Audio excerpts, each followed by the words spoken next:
Irsti. Aku mahasiswi tingkat akhir di salah satu perguruan tinggi negeri di kota Bandung. Saat itu, aku tengah melaksanakan KKN sebagai salah satu mata kuliah wajib. Aku memilih program Posdaya dan memilih Purwakarta sebagai tempat KKN-ku. Mata kuliah KKN ini berlangsung dari bulan Agustus hingga bulan Oktober. Dan sebelum KKN dimulai, aku ditugaskan untuk survei ke sebuah desa yang dijadikan pusat untuk melakukan program KKN. Ditemani oleh Roni, Ani, dan Pak Kasim sebagai ketua Posdaya di desa tersebut. Kami berkeliling mencari rumah untuk kami jadikan posko.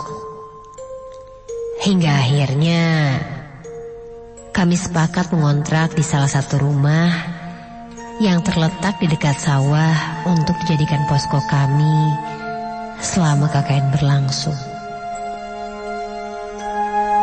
Rumahnya besar, cukup untuk menampung kapasitas anggota kelompokku yang berjumlah 8 orang yang terdiri dari berbagai macam jurusan.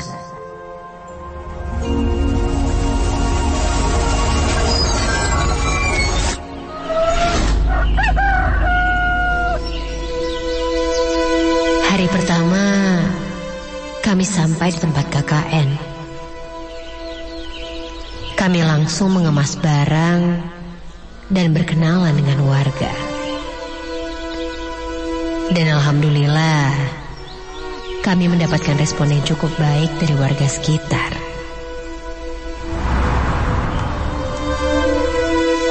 Tak terasa, sebulan berlalu.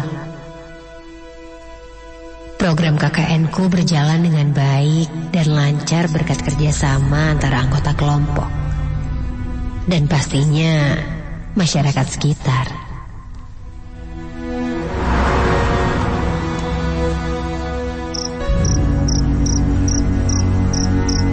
Pada suatu malam, teman KKN-ku Ani meminta izin kepada kami semua untuk kegiatan photoshoot di Bandung. Dia tidak memberi kepastian apakah akan menginap atau kembali lagi ke posko. Malam semakin larut. Aku dan teman-temanku tidak dapat menahan kantuk karena kegiatan siang hari yang baru saja kami lakukan cukup menguras tenaga. Posko KKN-ku terdiri dari 4 kamar.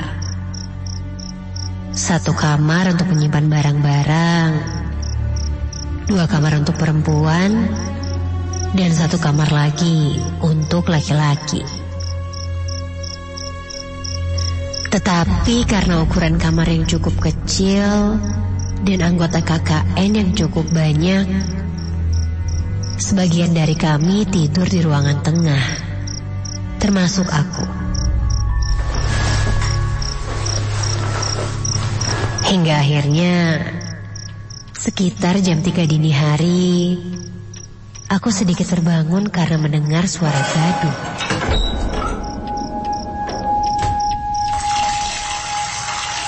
Seperti ada orang di kamar mandi. Aku pun terduduk dan coba menyadarkan diri.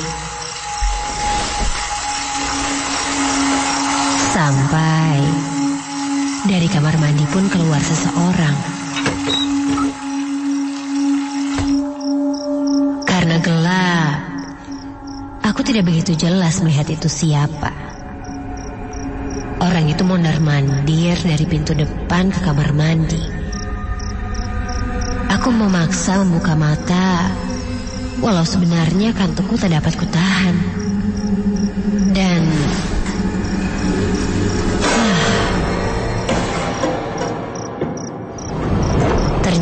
itu Ani. Dia baru saja pulang sepertinya. Setelah dari kamar mandi, Ani langsung tidur tepat di sampingku. Badannya menghadap ke arahku, dan kulihat dia menatapku. Ingin rasanya aku bertanya, tetapi aku sangat mengantuk, dan aku pun kembali tidur.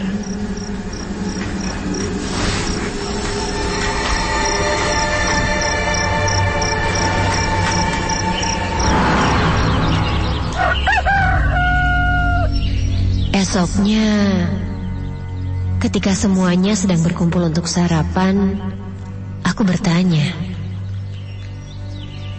"Ani kemana?" Lalu teman-temanku menjawab, "Ani tidak pulang dari kemarin," katanya.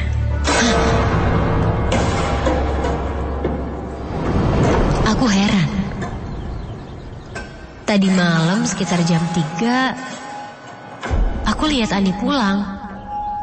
Dia buka pintu depan dan ke kamar mandi. Terus dia tidur tepat di sebelahku.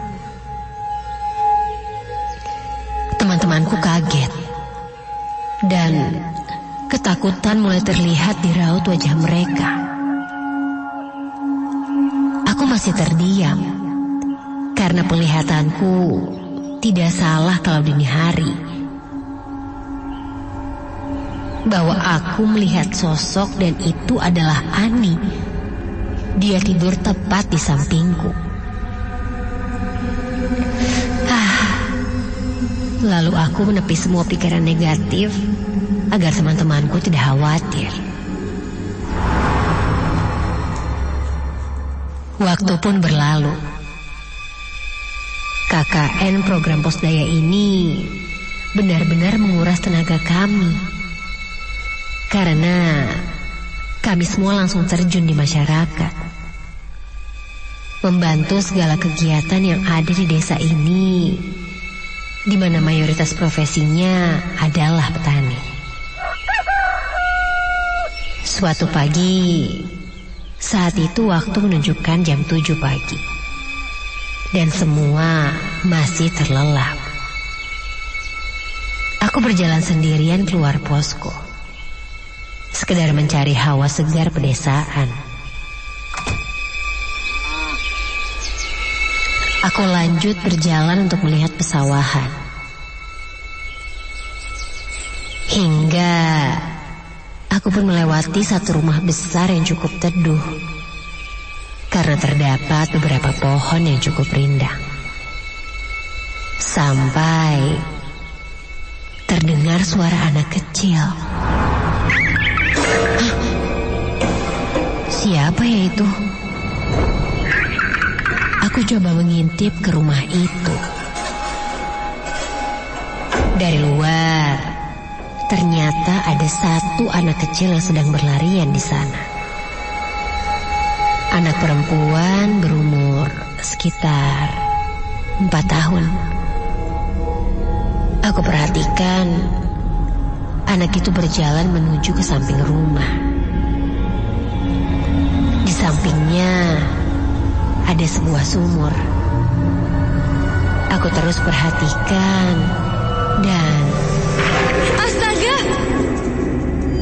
Aku teriak histeris karena sosok anak kecil perempuan itu tiba-tiba saja meloncat masuk ke dalam sumur itu. Aku bergegas lari menuju sumur itu, dan ketika aku intip isi sumurnya, tidak ada apa-apa. Itu hanya sumur kering dan juga dangkal. Dan anak kecil itu tidak terlihat di dalam sana. Bulu kuduku berdiri seketika.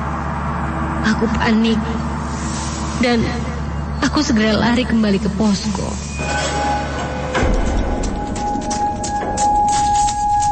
Sampai di posko, kulihat teman-temanku masih tertidur.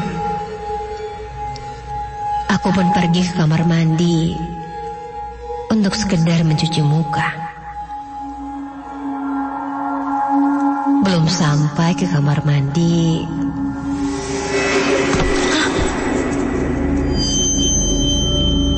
terdengar ada suara seperti benda terjatuh di sekitarku. Dan aku melihat sosok hitam seperti seorang anak perempuan. Dia berlari dari pintu belakang ke kamar tempat kami menyimpan barang-barang. Refleks, aku langsung menuju kamar untuk memastikan siapa yang baru saja berlari. Dan ketika aku lihat di sekeliling kamar, ternyata tidak ada siapa-siapa. Aku terdiam dan mataku juga masih normal. Aku benar-benar melihat sosok anak perempuan berlari dari pintu belakang menuju kamar. Aku pun kembali ke dalam mencoba membangunkan teman-temanku. Di ruang tengah, kulihat ada temanku yang tidur dengan seluruh badannya ditutupi selimut. Aku tidak tahu siapa itu. Yang jelas, itu pasti temanku. Aku bangunkan dia sambil aku perhatikan ke arah belakang. Aku takut sosok hantu anak kecil itu menghampiriku. Hei, bangun! Namun, dia masih meringkuk memunggungiku, seperti tidak mendengar ucapanku. Hingga akhirnya, aku membalikkan badan. Dan astaga! Ternyata yang kulihat itu adalah sosok pocong. Melihat itu, aku sangat panik.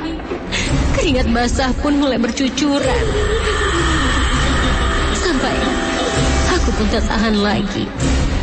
Kepalaku mulai pusing dan aku pun tak sadarkan diri.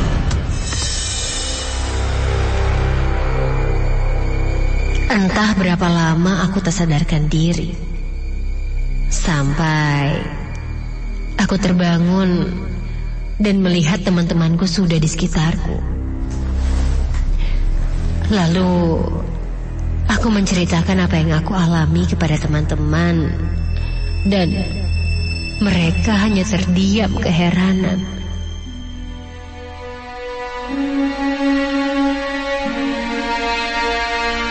Singkat cerita, waktu pun berlalu.